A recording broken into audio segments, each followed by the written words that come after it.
So how's your week been going? I hope it's been good. We've been on this journey since Monday, and today is Thursday. And I hope that you are participating in the fast, and if you aren't, that's okay. But for those of you that are participating in the fast, if it's evening, congratulations, you've made it. If you're watching this in the afternoon, keep going after it, and I hope this has been good for helping you draw closer to God.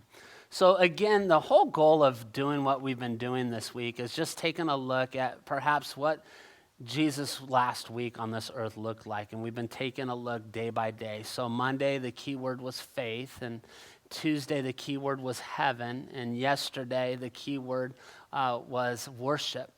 And today, the key word is servant. So what happened on Thursday was pretty powerful. Many of us in the Christian church know this to be the Lord's Last Supper, and you could picture the table and the scenes that you've seen over the years. But I want to read to you a little bit of that story that's found in John chapter 13, starting in verse 1. So if you're near a Bible, open up and read along with me. John chapter 13, verse 1 says this: "It was just before the Passover festival. Jesus knew that the hour had come for him to leave this world and go to the Father. Having loved his own who were in the world, he loved them to the end." And I love that. The evening meal was in progress, and the devil had already prompted Judas, the son of Simon Iscariot, to betray Jesus. Jesus knew that the Father had put all things under his power, and that he had come from God and was returning to God. So he got up from the meal, took off his outer clothing, and wrapped a towel around his waist. After that, he poured water into a basin, and after he began to wash his disciples' feet, drying them with the towel that was wrapped around him. Can you imagine that? I mean, Jesus, that has all the power and authority in heaven and earth, is now washing the disciples' feet. Verse 6 says, "He came to Simon Peter, who said to him, 'Lord, are you going to wash my feet?' Jesus replied, 'You do not realize what I'm doing, but later you're going to understand.' 'No,' said Peter, 'you shall never wash my feet.'"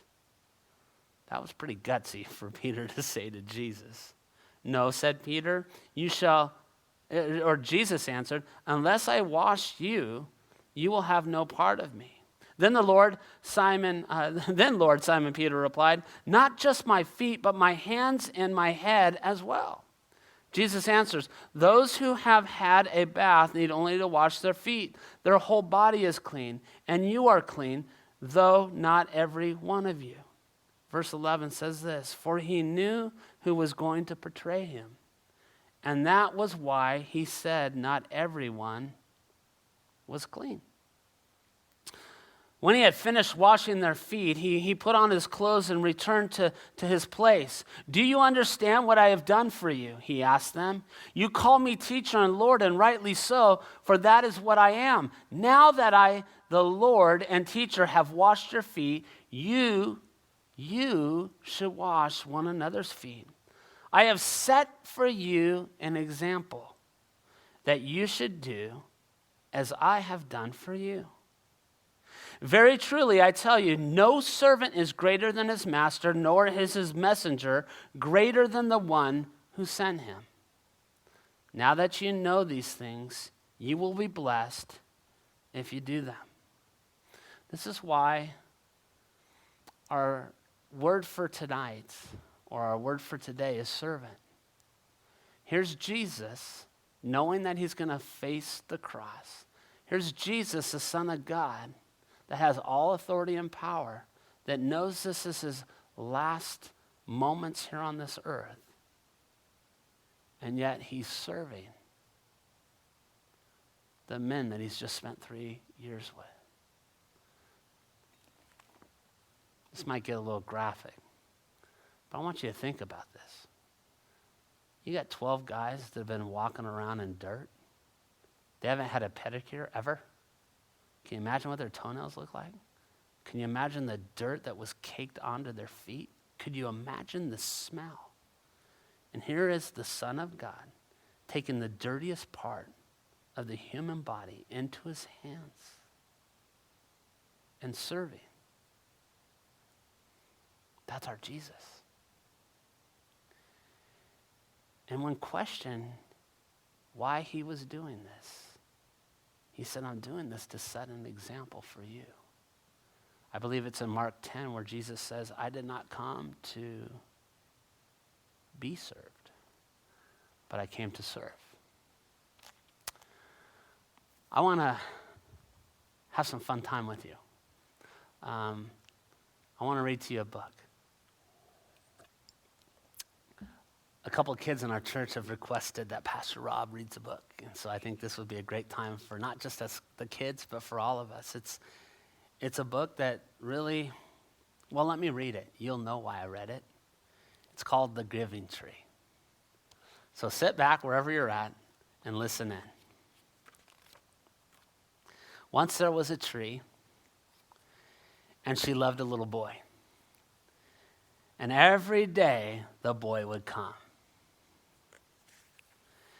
And he would gather her leaves, and he would make them into crowns and play king of the forest.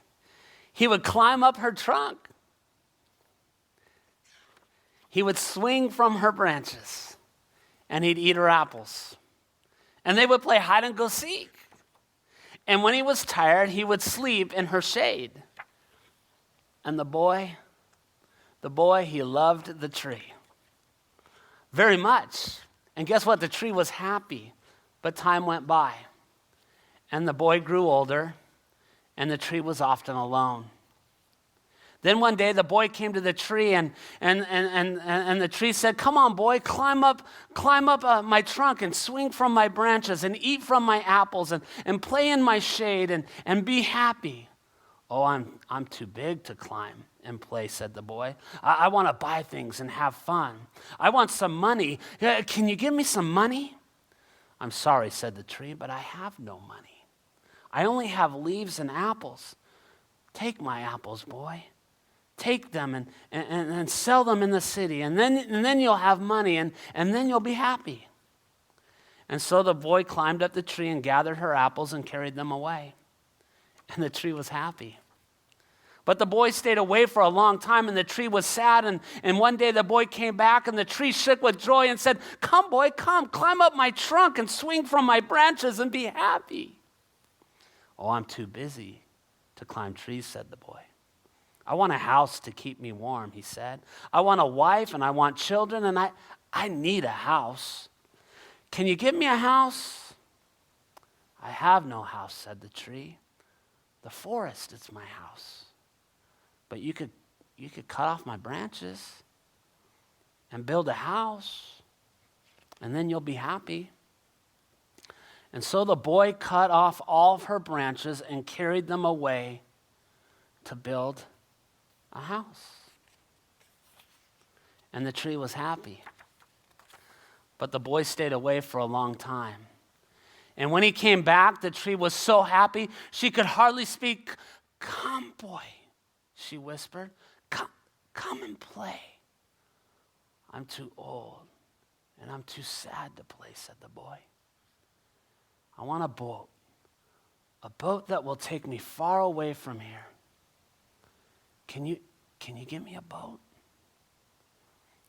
Cut down my trunk and make a boat, said the tree.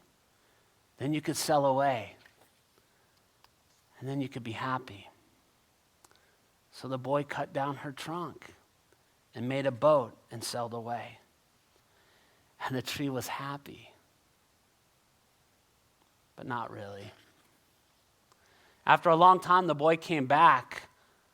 I'm so sorry, boy, said the tree, but I have nothing left to give you. My apples they're all gone.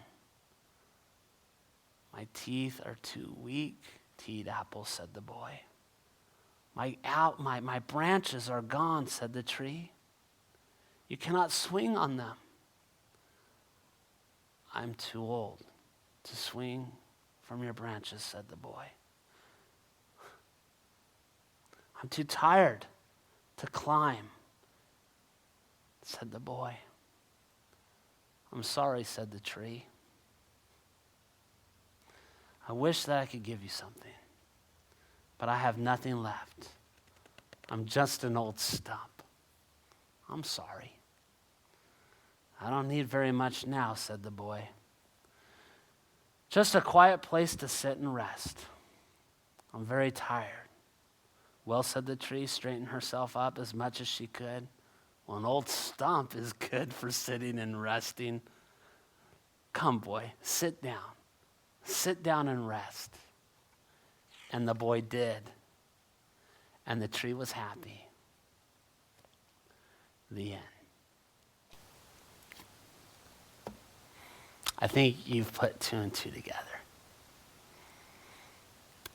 This is a credible story of a tree that gave, a tree that sacrificed, a tree that served, a boy, a young man, an elderly man, gave everything he could. Isn't that what Jesus has done for us? As we will learn tomorrow night, his ultimate sacrifice. He gave everything. But throughout the story, you saw the tree serve the boy. I want to challenge you with this word servant. Will you serve somebody in the next 24 hours? Maybe it's an act of kindness you could do for somebody in your own home. Or maybe you could serve by just making a phone call to somebody. I'll leave that up to you. But on that Thursday, Jesus got up from the table and he took the dirtiest part of a human into his hands and he served them. God bless you and thank you for joining us tonight. Tomorrow night we have a Good Friday service with an awesome time of worship and Pastor John giving us the message of the cross.